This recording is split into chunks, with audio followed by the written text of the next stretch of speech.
Hello hi नमस्ते राम राम। हम लोग आज यमुना छब को पढ़ेंगे, कक्षा 12 यूपी बोर्ड हिंदी। यमुना छब का को पढ़ने चल रहे हैं और इसका एक एक शब्द की स्पष्ट व्याख्या कर रहे हैं। अगर आप लोगों को हमारी मेहनत परिश्रम समझ में आए तो वीडियो को लाइक करना, शेयर करना, सब्सक्राइब करना और ज़्यादा से ज़्यादा मित्रों तक पहुँचाने की कोशिश करना। अगर ना समझ में आए तो भी सब्सक्राइब कर देना। चलो आइए आगे देखते हैं। प्रस्तुत काव्यांश में कवि ने प्रकृति के रम्य रूपों को आलम्बन के रूप में चित्रित किया है।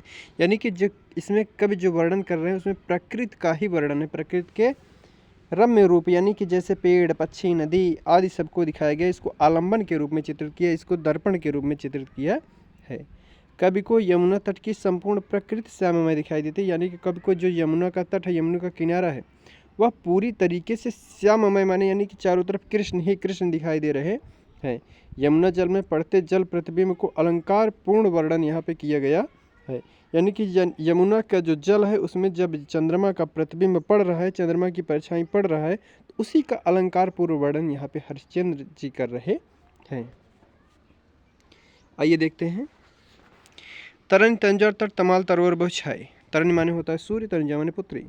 यानी कि सूर्य की पुत्री यमुना के तट पर, यमुना के तट पर तमाल के वृक्ष बहुत प्रकार से छाए हुए हैं। झुके कुलसो जो जल परसन हित मनः सुहाए। झुके कुलसो यानी कि झुके हुए हैं जल को स्पर्श करने के लिए, मनः सुहाए और मन ही मन प्रसन्न हो रहे हैं। सभी झुक करके उस जल को स्पर्श करने के लिए मन ही मन बहुत प्रसन्न हो रहे हैं। कीधव मुकुर में लखत उझक सब निज निज शोभा। कीधव मुकुर अथवा सब उस जल रूपी दर्पण में अपनी शोभा में लखत उझक सब, यानी कि उझक माने उचक करके सब अपनी अपनी शोभा देखने के लिए चल रहे हैं। अथवा उस जल रूपी दर्पण में सभी अपनी अपनी शोभा देखने के लिए उचक रहे हैं। कै प्रणवत जल जानी परम पावन फल लोभा। अथवा उस जल को सभी लोग परम पावन फल देने वाला है ऐसा मान करके उसको प्रणवत कर रहे हैं, प्रणाम कर रहे हैं। अथवा सभी उस जल को प्रणाम कर रहे हैं यह मान करके यह परम पावन फल को देने वाला है। मनु आतप वारन तीर को सिमट सबे छाए रहत। अथवा मन माने मानो सभी उस यमुना के किनारे को सूर्य के गर्मी से बचाने के लिए छाए हुए रहते हैं। कै हरि सेवा हित न निरख न रहे निरख नयन मन सुखलाहत। अथवा सभी यह मान करके कि मैं हरि की सेवा में लगा हुआ हूँ ऐसा मान करके सभी मन और नयन से यानी कि आँखों और मन से प्रसन्न हो रहे हैं। सेकंड वाला देखते हैं। तीन पै जय छिंद चंद जो कि राका निस आवत। जलमय मिलके नभ अवनी लो तान तनावत। होत मुकुर में सबे तबे उज्ज्वल इक ओभा। तन मन नयन जुड़ात देख सुंदर सो शोभा। सो को कभी जो छवि कह सके ता छन यमुना नीर की। मिल अवनी और अंबर रहत इक छवि इक सी नभ तीर की। आइए देखते हैं। तीन पै जय छिन चंद ज्योति राका निसावत। तीन पै यानी कि उस पर भी जय छिन यानी कि जिस क्षण चंद ज्योति चंद्रमा की किरणें राका निसावत रात्र में आती हैं, ठीक है, यानी कि उस पर भी जब चंद्रमा की किरणें इस जल में आती हैं। जल में मिलके नभ अवनी लव तान तनावत। वे सभी जल में मिल करके नभ यानी कि आकाश से पृथ्वी तक एक तंबू सी तान देती हैं। दोनों लाइन के देखते हैं।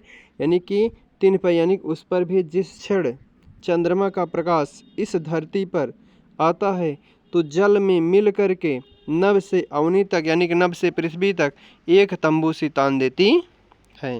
होत मुकुरमय सबे तबे उज्ज्वल इक ओभा। होत मुकुरमय यानी कि हो जाते हैं, मुकुरमय माने दर्पण की भांति, सबे तबे यानी कि होत मुकुरमय चारों तरफ दर्पण की भांति एक उज्ज्वल प्रकाश फैल जाता है। तन मन नयन जुड़ात देख सुंदर सो शोभा। उसको देख करके उस सुंदर सी शोभा को देख करके तन मन यानी कि मेरा शरीर और मन प्रसन्न हो जाता है। होत मुकुरमय, यानी कि चारों तरफ दर्पण की भांति एक सुंदर सी शोभा दिखाई देती है, जिसको देख करके मेरा तन और मन तथा नयन जुड़ाता है, नयन को सुकून मिलता है। सो को कवि जो छवि कह सके ताछन यमुना नीर की। सो को कवि, तो बताइए ऐसा कौन सा कवि है जो उस क्षण का वर्णन, उस क्षण के यमुना के जल का वर्णन कर सकता है। मिल अवनी और अंबर राहत छब एक सी नभ तीर की, यानी कि भला ऐसा कौन सा कवि है जो उस क्षण यमुना के जल का वर्णन कर सकता है। मिल अवनी और अंबर तक, यानी कि जो पृथ्वी से लेकर के आकाश तक एक तीर सी शोभा बनाए रखी हुई है, जो पृथ्वी से लेकर के आकाश तक एक समान सुंदरता बनाए हुए है। आइए तीसरा देखते हैं। परत चंद्र प्रतिबिंब कहूँ जलमध चमकायो, लो लहर लहि नचत कबौ सोई मन भायो। मनुहर दर्शन हेत चंद्र जल बसत सुहायो, कै तरंग कर मुकुर लिए शोभित छब छायो। कै रास रमन में हरि मुकुट आभा जल दिखरात है, कै जल उर हरि मूरत बसत ता प्रतिबिंब लखात है। आइए देखते हैं। परत चंद्र प्रतिबिंब कहूँ जलमध चमकायो, यानी कि परत चंद्र, यानी कि जब चंद्रमा का प्रतिबिंब कहीं जल के मध्य में पड़ते हुए चमकता है।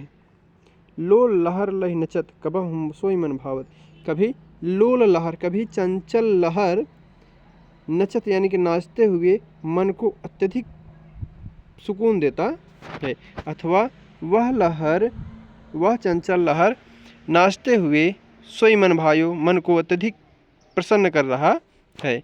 मनु हरि दर्शन हेत चंद्र जल बसत सुहायो। मनु माने मानो, यानी कि मनु में कौन सा अलंकार, कौन सी अलंकार की पहचान है, तो उत्प्रेक्षा अलंकार है। मानो हरि दर्शन हेत चंद्र जल बसत सुहायो, मानो कि हरि के दर्शन के लिए ही यह चंद्रमा जल के मध्य में वास कर रहा है। कै तरंग कर मुकुर लिए शोभित छब छायो, कै तरंग कर मुकुर लिए, अथवा वह जल का तरंग हाथों में दर्पण लेकर के अपनी परछाई को देख रहा है, अथवा वह तरंग दर्पण लेकर के अपनी शोभित अपनी परछाई को देख रहा है, अपनी छवि को निहार रहा है। कै रास रमन में हरि मुकुट आभा जल दिखरात है। कै माने अथवा, रास रमन, रास को रचाने वाले श्री कृष्ण में, रास रमन में हरि मुकुट, अथवा रास को रचाने वाले श्री कृष्ण के मुकुट की आभा, मुकुट की परछाई उस जल में दिखाई दे रही है, अथवा रास को रचाने वाले श्री कृष्ण के मुकुट का प्रतिबिंब उस जल में दिखाई दे रहा है। कै जल उर हरि मूरत बसत ता प्रतिबिंब लखात है, अथवा कै माने अथवा जल उर हरि मूरत बसत, अथवा जल के हृदय में हरि की मूर्ति बसती है, ता प्रतिबिंब लखात है, वही प्रतिबिंब दिखाई दे रहा है, अथवा उस जल के हृदय में जो श्री कृष्ण की मूर्ति बस रही है उसी का प्रतिबिंब दिखाई दे रहा है। आशा है कि आप लोगों को स्पष्ट समझ में आ गया होगा। वैसे एक बात देखते हैं, क्लियर कर देते हैं जल्दी से। परत चंद्र प्रतिबिंब कहूँ जल मध्य चमकायो, यानी कि कहीं पे परत जल प्रतिबिंब, यानी कि चंद्रमा का प्रतिबिंब जल के मध्य में कहीं पे चमक रहा है। लोल लहर लहि नचत कबहुँ सोई मन भावत, अथवा जब वह चंचल लहर इस जल में चलता है तो वह मन को अत्यधिक भाता है। मनु हर दर्शन हेत चंद्र जल बसत सुहायो, मानो हरि के दर्शन के लिए ही यह चंद्रमा जल के मध्य में बस वास कर रहा है। कै तरंग कर मुकुर लिए शोभित छब छायो, अथवा जल रूपी दर्पण, अथवा जल अपने हाथों में दर्पण लेकर के अपने छवि को निहार रहा है, देख रहा है। कै रास रमन में हरि मुकुट आभा जल दिख रहा है, अथवा रास को रचाने वाले श्री कृष्ण के मुकुट की शोभा इस जल में दिखाई दे रही है। कै जल उर हरि मूरत बसत ता प्रतिबिंब लखात है, अथवा जल के हृदय में श्री कृष्ण की मूर्ति बसती है, उसी का प्रतिबिंब दिखाई दे रहा है। आइए अगला देखते हैं, चौथा।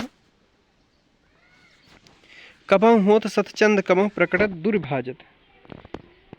पवन गमन बस बिंब रूप जल में बहु साजत। मनुष्य भरि अनुराग जमुन जल लोटत डोलय। कै तरंग की डोर हिंडोरन करत कलोलय। कै बाल गुड़ी नभ में उड़ी सोहत इत उत धावत। कै अवगाहत डोलत को ब्रजरमनी जल आवत। कबहु होत सतचंद ना, कभी उस जल में सतचंद सैकड़ों चंद्रमाएं हो जा रही हैं। कबहु प्रकटत कभी प्रकट हो रही हैं। दुर्भाजित कभी दूर भाग जा रही हैं। पवन गमन बस बिंब रूप जल में बहु साजत, यानी कि जब वह पवन गमन, जब वह पवन चलता है, बस बिंब रूप जल, यानी कि उस जल में चंद्रमा का प्रतिबिंब बहुत प्रकार से सुशोभित होता है।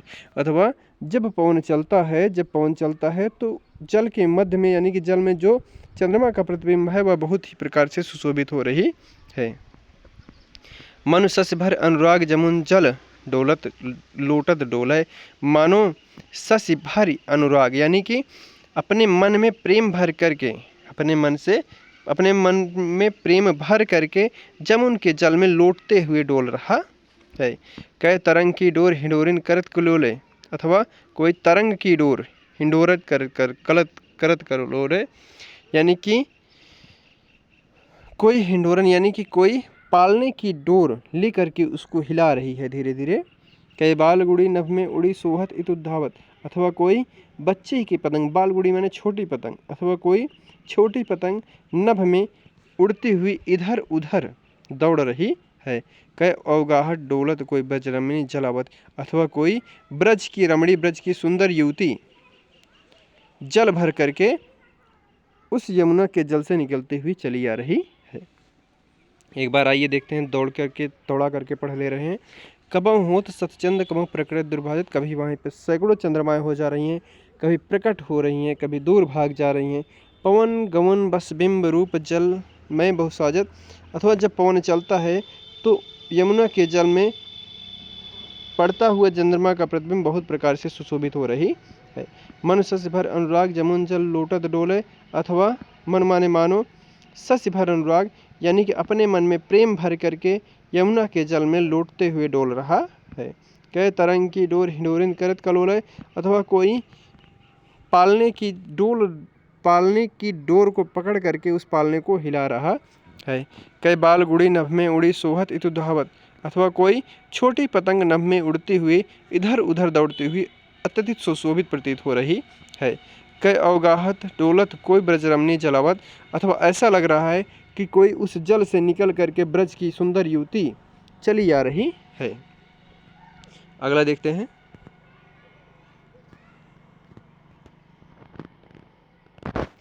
मन जुग पक्ष प्रपक्ष होत मिट जात जमुन जल। कै तारागण ठगन लुकत प्रकटत सस अविकल। कै कालिंदी नीर तरंग जितो उपजावत, तितनु ही धरि रूप मिलन हित तासो धावत। कै बहुत रजत चकई चलत, कै फुहार जल उच्छरत। कै निष्पत मल्ल अनेक विध उठी बैठत कसरत करत।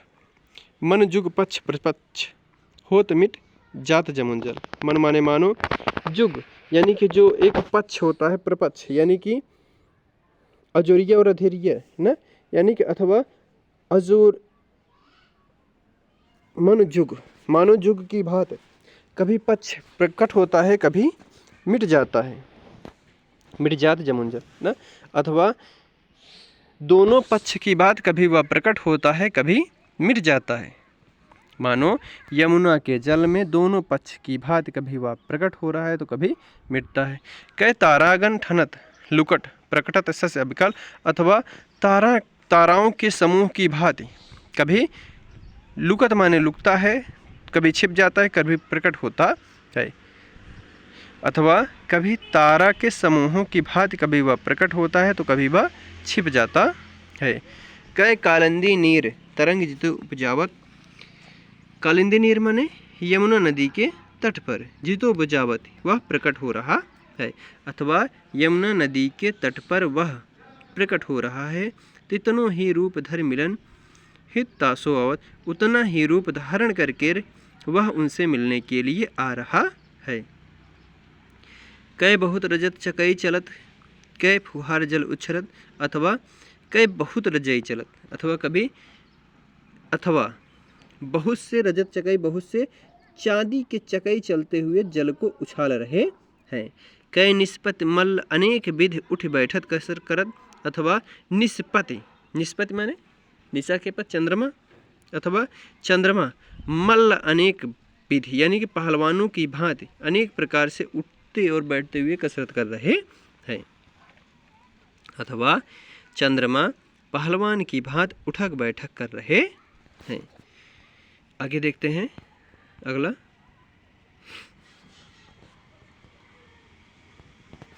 कूंजत कहूँ कलहंस, कहूँ मज्जत पारावत। कूंजत कहूँ कलहंस, कहीं पे कलहंस माने राजहंस, कहीं पे राजहंस बोल रहे हैं। कहूँ मज्जत पारावत, कहीं पे कबूतर स्नान कर रहे हैं। कहीं कारंडव उड़त, कहीं पे चकवे उड़ रहे हैं। कहूँ जल कुक्कुड़ धावत, कहीं पे जल मुर्गे दौड़ रहे हैं। चक्रवात कहूँ बसत, कहीं पे चकवे निवास कर रहे हैं। कहूँ बक ध्यान लगावत, कहीं पे बक माने बगुले ध्यान लगाए हुए हैं। सुख पिक जल कहूँ पियत, कहीं पे सुख माने तोता, पिक माने कोयल, कहीं पे तोता और कोयल जल को पी रहे हैं। कहूँ भ्रमरावल गावत, कहीं पे भ्रमरों की पंक्तियाँ गा रही हैं। कहूँ तट पर नाचत मोर, बहुरोर विविध पक्षी करत, और कहीं पे तट माने किनारे पे, कहीं यमुना के किनारे पर मयूर नृत्य कर रहे हैं। और बहुरोर विविध यानी कि बहुत से प्रकार के पक्षी आवाज़ कर रहे हैं। जल पान नहान कर सुख भरे, तट शोभा सब जित धारत, यानी कि जन पान यानी कि लोग जलपान कर करके सुखपूर्वक पेट भर करके उस तट को अपने मन में धारण कर रहे हैं। फिर से आइए देख लेते हैं लास्ट वाला। कूंजत कहूँ कलहंस, कहीं पे राजहंस कूंज रहे हैं, बोल रहे हैं। कहूँ मज्जत पारावत, और कहीं पे कबूतर स्नान कर रहे हैं। कहूँ कारंडव धावत, कहीं पे कारंडव यानी कहीं पे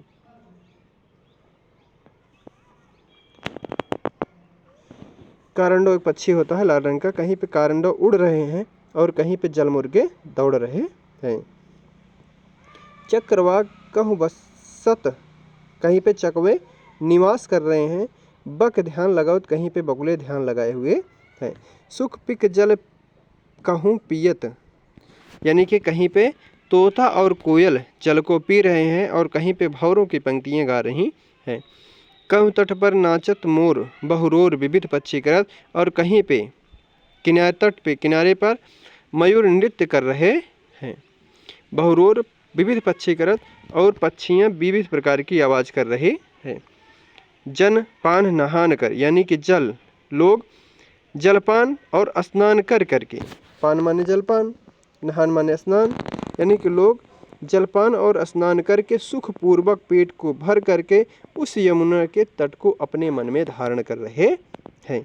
इसी के साथ भारतेंद्र ग्रंथावली से लिए गए 6 के 6 पंक्ति आप लोग पढ़ चुके हैं। बस यही, अगर हमारा परिश्रम समझ में आए तो वीडियो को लाइक करना, शेयर करना, सब्सक्राइब करना, ज़्यादा से ज़्यादा लोगों तक पहुंचाने की कोशिश करना। हम इसी प्रकार से हर एक दिन वीडियो को लाते रहेंगे। जय हिंद, जय भारत।